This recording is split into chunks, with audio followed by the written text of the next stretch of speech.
Back in Canada, first Tim's for 12 days. Look at that horse running down the road there. See him? Yeah. By himself. He's loose. Huh? He's loose. Yeah, he's loose. It's free country. He can be loose. Check. Check one. Check. Check.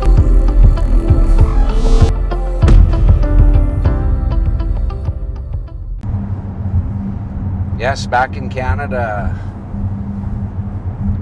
What a great trip. From the Joe Dispenza 2026 week-long retreat in Denver, Colorado. What a trip is right.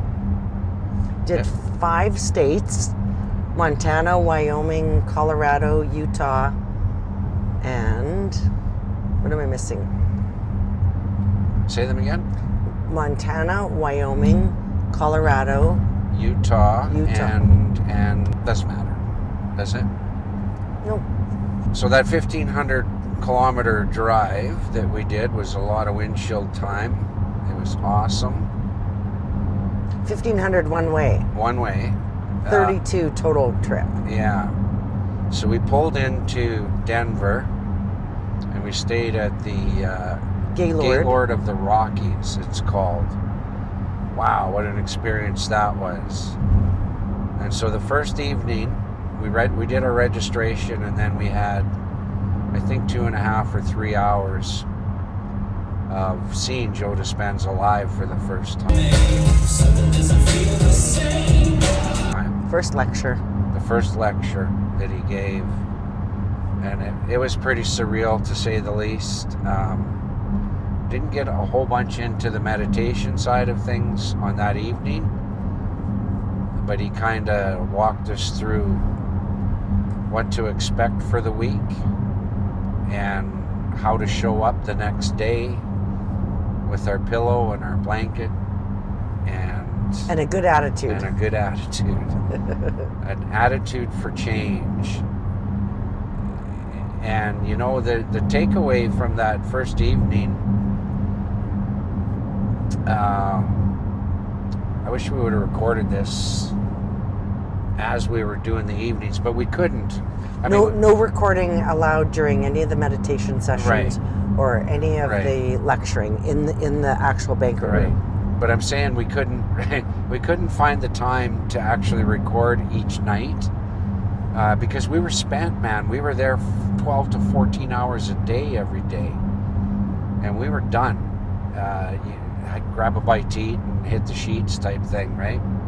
Mm-hmm. But the first night was, you know, you walk into the retreat and you're selected by color codes. Like, we were a green team, I guess, was our portion of the event. So the 1,800 people were separated into 6 groups. 6 colored groups. So roughly 300 people per group. Yeah. And it was just surreal. And like, to just kind of recap that first day, you know, number one, couldn't believe we were actually being a part of it. Number two, ready for change in both of our lives, and just ready to embrace whatever it was that was going to be thrown at us. You know what I find, though, the first night that we were there, everybody was pretty, what's the word? Shy? Yeah, timid. Yeah.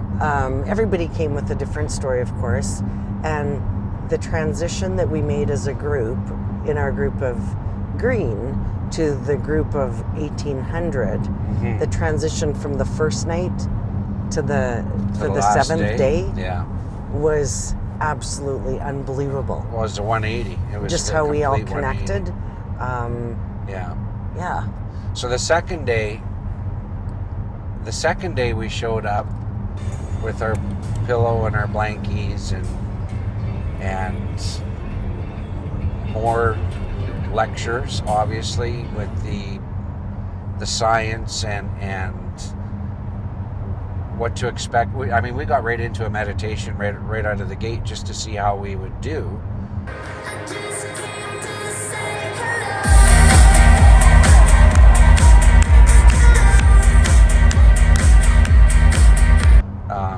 wasn't any research being done at this particular retreat. He does a lot of research during his retreats, but this wasn't one of those. But we went into the meditation not knowing what to expect, not really being very green at meditating, really. Like not knowing. That's something that's just super new for me. Yeah, I'm not sure if we're doing it right, that type of thing. And I'll tell you what, like we did in total, like we kind of houred it out here after we were done the whole week.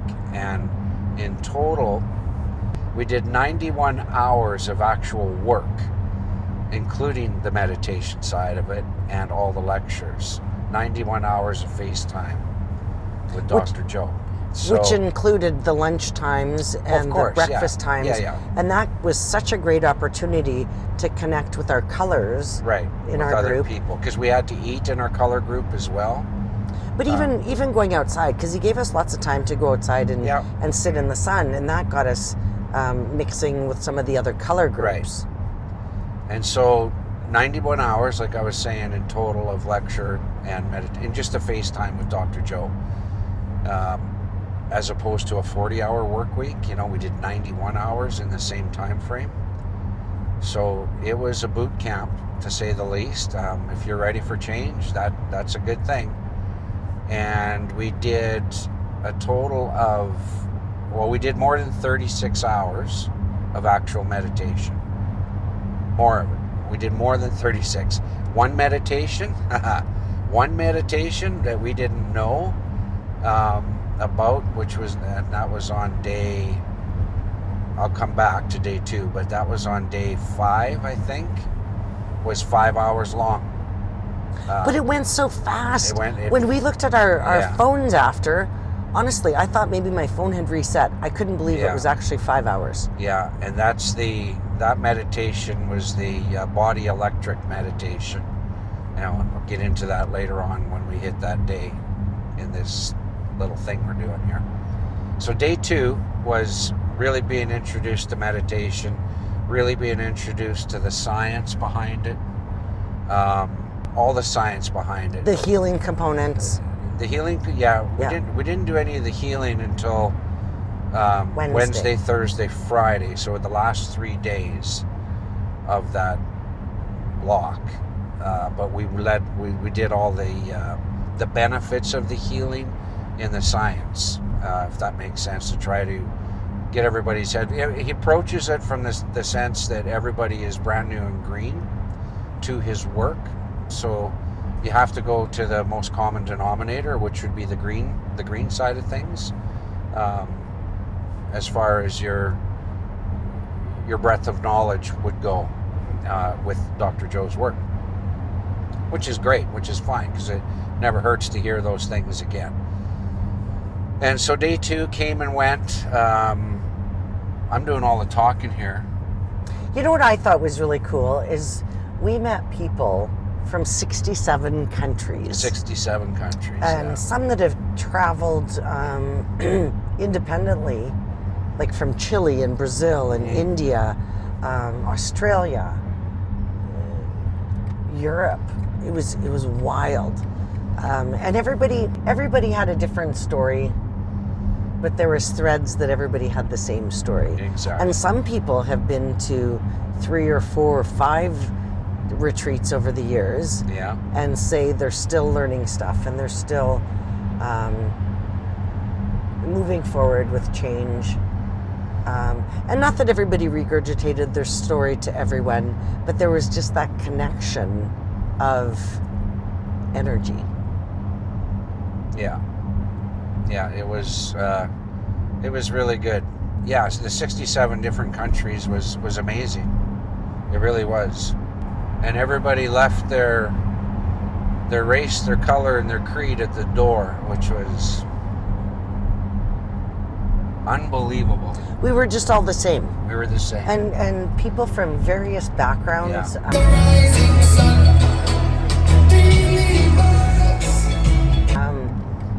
Scientists and psychologists and executives to housewives but everybody just melded together and everybody was the same. Yeah, it was insane. So day 2 was awesome. We were spent hard at the end of day 2, just because of the length of it. I mean, we started every morning started at 6:30 a.m. except for a couple of days, and we'll get into those. But started at 6:30 a.m. and went till 8:30 in the evening. Is by the time we got let out back to our room, back to the population, so to speak. And it was nice having our car there because we could run out and get groceries and stuff. But a lot of people didn't have that option, like Uber Eats and stuff like that. But day 3, that would have been day 3 was on Monday, I guess Monday, right? Well, Saturday, Sunday, Monday. We registered Saturday. Yeah. Day 1. No, Saturday was day 1. Right. The registration day was considered. Day 2 was Sunday. Day 3 was Day 3 Monday. was Monday. So on day 3, again, more of the science behind it, more of the little bit of mental imagery and stuff like that. What to expect? A lot more meditations. Getting deeper into the meditations and understanding how a person is supposed to feel, what the experience might be like, and trying to achieve those inner powers within us that we have once we go inward and we become quiet to the noisy world. And it's I've never not used my phone so much in a week's time. I was just on airplane mode. I didn't check my phone at all. Yeah. Because all my peeps knew that I was away, and there was really nothing that mattered more at the time than my healing. Yeah. And Dr. Joe keeps it very entertaining. He's got a good sense of humor. He's quite a funny guy when he talks. Says, "Oh, here's my cell phone." When he gets into that lunch? bit. But I mean, everybody can relate to that because we all are victims to that at some level. You know what I found? What's that? Found by day 3, when we were on the lunch breaks or the coffee breaks, the breakfast break, that people started connecting and started talking more. Because we were all there for the same reason. The guards came down and... Yeah, they did. And I think that's when we met Utah, right? Was day 3. Yeah. Yeah, this nice couple from Utah that we connected with really good. And that's when we met Cleveland. Yeah. And it's like nobody had a first name, last name, this is where I'm from. Yeah. It was... We were known as the Canucks. The Canucks. Not even the Canucks, but the Canucks. And you know what? There was 117 Canadians there. And we ran into one person from Edmonton. One. In the elevator. Edmonton. Which is great because then we're not hanging with our pod, you know what I mean? Getting a different perspective on it. Total different perspective, yeah. And talking about different countries and their cultures and stuff was pretty cool.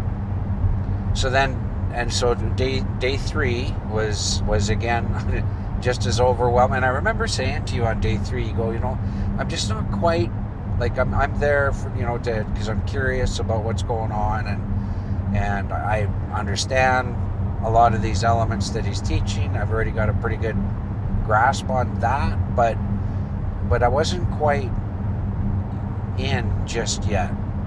And I remember saying that to Glenda at the end of day 3. Day 4, because you're all about the chemical side of things, right? Yeah. And I know the first few days I had a really hard time turning my brain off and thinking about nothing, just thinking about the void, nothing, right? Nothing. As he says, That's void. Really hard because, as he said earlier, don't be thinking about what's for supper. What time you're going to bed, what's going on tomorrow. And I had a hard time the first few days thinking about nothing, pulling it down, just being nothing. Yeah, so you're right. So day 4 was all about chemistry and the chemicals that happens inside you, and the pharmacy that lives inside each one of us. And I was right in on that. I was just absorbing that as much as I could. Again, followed with a lot of meditation sprinkled throughout. I think we did 3 to 4 meditations per day, right? Somewhere in that neighborhood. And they were anywhere from an hour to the one day that it was 5 hours, but usually an hour to 2 hours. An hour would be pushing it. I think they were leaning more towards hour and a half, 2 hours, I think. And I need to say this, every meditation that he put us through, at the end of the meditation, he puts you to sleep. So you get to sleep. But I'm telling you, man, it's like for 20 minutes. It's not for 3 hours or anything. But it feels so timeless. Because you're not looking at your watch, you're not looking at your phone. It could be an hour, it could be 3 hours. Like that 5 hour meditation really surprised me. I would have never guessed that we were 5 hours into that. And so day 4 for me was like that's the chemistry day.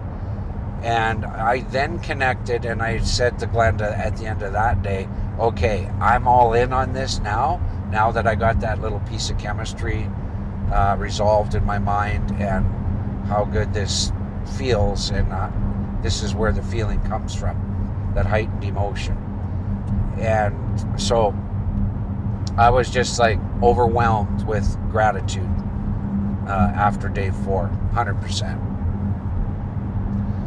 And on day 5, I think day 5 was the 4 in the morning one. I'm just going to throw that out there. I'm pretty sure it was. So we had to get up at 3 a.m. and that was our first walking meditation. No, that wasn't our first walking meditation. No. Day 4 was in the ballroom. Well, yeah, that was the 5 hour one, wasn't it? The 5 hour one was on Wednesday. On Wednesday. And yeah, so that one went from 4 a.m. to 9 a.m. It only felt like 3 hours to me. Oh, not even. That was the body electric. And he calls it the body electric, and guess what? It's goosebumps, man. I can't even stress that enough. So it's goosebumps, and I've been harping about goosebumps on our channel for a long time, and so that really validated things that much more for me. And it's pretty wild. And he teaches you how to unlock your calcified pineal gland. You're actually having sex with your pineal gland is kind of how he puts it, and you're having an orgasm in your brain. And I got to experience that. And wow, what a feeling that was. So I now know how to activate my pineal gland, which is amazing all on its own. So day 5 was really extraordinary for me. For me, it was. I didn't get there, and there was a lot of people that didn't get there. And part of it, I think, is trying to keep pulling back, Part of it was me trying to pull back and think about nothing. Because I've always got my brain on hyperactive, right? And I guess the message that I got is just don't stop trying, right? Don't stop trying, yeah. Don't go home and just forget about it and stop the deep meditations, because it is so healing. Yeah. And so the latter half of day 5 was the introduction. It was our first live coherence healing. Energy healing, yeah. Coherence healing, right? Coherence That's healing. what he calls it. Not knowing anything about how it works, but he really started to gravitate towards the state of mind that you're searching for in order to heal, because there's only a certain amount of people that get to sign up for the Healy portion of it, and there had to have been over 100 Heelys in that room. And the Heelys, there was such a diverse group of Heelys, people that had come to heal, people that had cancer, people that had severe depression, people that MS, were in ALS, wheelchairs, PTSD. That was a big one. Depression and PTSD was lots of cancer in the room. Huge component of the room. And I had signed up to be a Healy, but my name wasn't chosen. Right. But you know what, honestly, being on the other side of the fence and being a healer was very healing too. Right. In the sense that it's about helping others. And when you help others, you're helping yourself in a huge way. And just because you didn't get chosen as a Healy, there were a lot of, and he explains this, if you're a healer, like, I mean, how do you know you're a healer? If you're not a Healy, you're a healer. And that's what he trains you to be or teaches you to be. But sometimes the healers actually heal themselves in the moment of healing somebody else. And this happened we did 3 of them, and it happened in every session where people will scream out and heal whatever it is that's ailing them in the moment. And I got goosebumps just thinking about it. But it's electrifying, the room. And so we didn't know what to expect, and they get you line up outside the ballroom and put your hand over your heart, and you're right into the meditation, so you know how to go to your quiet place immediately. And you walk into the room, and he calls it the monastery, and you walk into the room, and you're just bringing that positive energy, and there's all these cots of people that need positive energy to help with their healing. Yeah, just and all of these cots. It was overwhelming. I get choked up just thinking about it. Very overwhelming.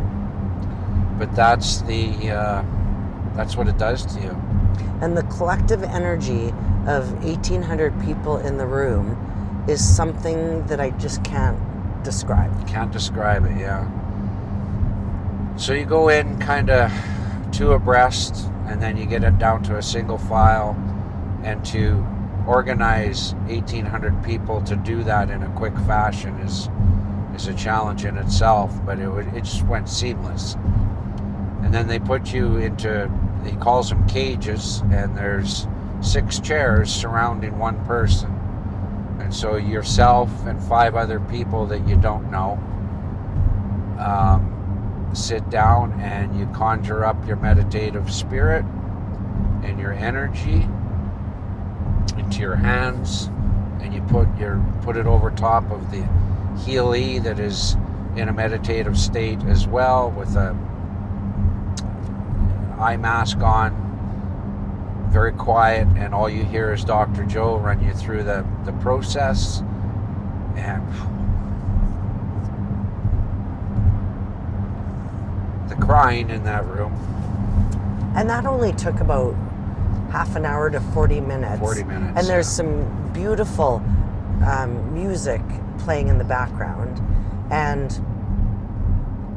the energy that you feel running through your body, like my hands were tingling. Yeah.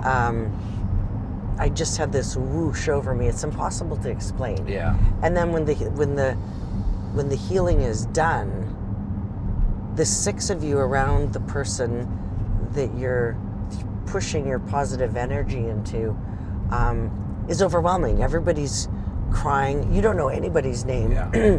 Everybody's crying and hugging, and just such warm hugs. And there are miracle moments inside that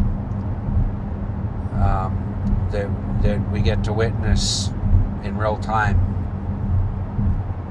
Mm-hmm. You know, I know the first person that we did, I won't say her name, but she had PTSD real bad. Long haul COVID. Problems breathing. Depression. Yeah. Couldn't walk 10 feet without having to sit down or stop and catch her breath. She's got a working dog with her, and we got to witness a miracle in that first healing. And we talked to her over the course of the next next couple morning, of days. right? It was the very next morning, if I can interrupt here for a sec. We went to bed that night with such gratitude, knowing what our purpose is. Gratitude and overwhelmment. Yeah. And To be able to put life into somebody else. That's really what it comes down to. Next morning on day 6, we walk into the ballroom, and who do we see? Right away was the person that we did the healing on the evening before, and she's out of her chair and she's dancing. Yeah.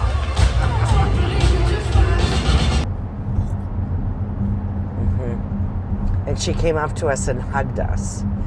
She's and the dancing. biggest, warmest hugs. She's talking. She hasn't danced in 4 years. Didn't need her chair. Didn't need her. She was able to breathe. That was the biggest element. She was able to breathe. She looked different. Yeah, she looked different, and she was. Yeah. She's still sending us texts even as we're driving home. You know what? That's the thing that I think is so cool is we met so many new friends, and some of them we will never see again. We don't have contact information from. We don't have contact information for, but Right. on the last day when we departed, you just felt like you were leaving good friends behind. Yeah. Yeah, it was The cool. And community. we do have contact information for a few people that we super connected with, but Yeah. And you know, somebody had asked Dr. Joe at some point during the week about getting an email list or of the Contact information of the people that were there, and he said no, like you can't do that because of Privacy Act and all that stuff, but he said you go internal, go into your consciousness space. That's where the community lives, and he's not wrong. And he showed us how to do that, and it was just awesome. So we went to bed on that day, Thursday night, that first healing, like so elated and humbled, I guess, but jacked. And day 6 was a lot of the same thing again, but it's all about the healing and more testimonials, more science that's behind it, the papers that are being published in the medical association's eyes, and it's no longer fringe science. This is a real thing. The quantum theory, the quantum physics, the quantum mechanics, and the quantum space. It's all very real stuff. And day 7, so we did another healing again on day 6, and that day we did somebody with stage 4 lung cancer. a young guy. He was probably very about young 30. guy. And I First think, baby was 4 months Norwegian. old. But again, a lot of the same experiences as the first one. A little more severe sickness or an illness. And day 7 was the wrap-up day. And we wished that we did another healing on day 7. And Glenda and I actually got split up into different cages on that day, which is fine because then you're sending your energy to more people, right? But the wrap-up, we kind of wished that if we could say one good, not everything was good about the retreat, well worth the money, by far. But if there was one thing we could say for an improvement, would be to have half a day or a whole day of just mingling, because you become so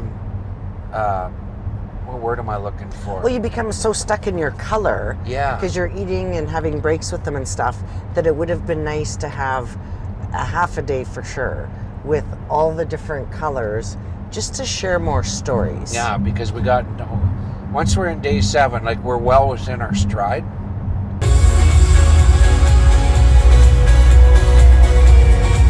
Everybody was, but everybody's more open, more loving, and the love. It's all about the love, and you just want to hang and chill and hug and share what you got out of it. It was just amazing. There's nothing bad that I can say about this. And we got in the car to drive to our next destination. We stayed an extra night, just to stay in the moment. You know, I don't think we would have wanted to leave. No, we were at 3 o'clock and do a 6-hour drive. too emotionally. It was nice to just spent. have a quiet dinner, go in the hot tub, just relax and hit the road the next morning, because it's exhausting. It's mentally exhausting. Yeah. I found it to be super mentally exhausting, but healing in the same way, if that makes any sense. That internal reflection, like I'll speak for me, it changed my life. It changed how I think. It changes how I talk to people. It might even change how I make a video. But it absolutely changed my life. You know how I feel is, and I said this in a text that I sent out on Friday, I feel like I left a big bag of trauma and PTSD on the doorstep of Colorado. Weight that I've been carrying around for a lot of years, living in fight or flight for a lot of years, feeling this worthiness and loving myself. And a lot of his lectures were on, you're worth it. I felt worthwhile when I left, let's put it that way. Yeah. And you know what I think is the craziest things? What's that? We don't see a lot of eagles. And a lot of times I think maybe we just don't look up, or we're just unaware. You know, you're in your day-to-day routine, you go, you do, you see, same thing the next day. When we were driving home from Colorado, I saw 7 eagles. 7. And eagles are the sign of freedom, of spirituality, of wisdom. And then the one site that I went on, it said that they are messengers from the Creator. So whatever your Creator might be, they're sending me a message, and I saw 7 of them. You saw 7, one for each day of the retreat. I just put that together. Hey? Yeah. And they are fantastic. Well, think about all the eagles' nests we saw on the trip through the mountains and stuff. Not that we saw an eagle for every nest, but that's pretty cool. I feel pretty cool about that. Yeah. So to sum it up, is it worth it? 1,000%. You know what? You know why it's worth it? I'm worth it. Yeah. I'm worth it. You're worth it. And you're worth it too.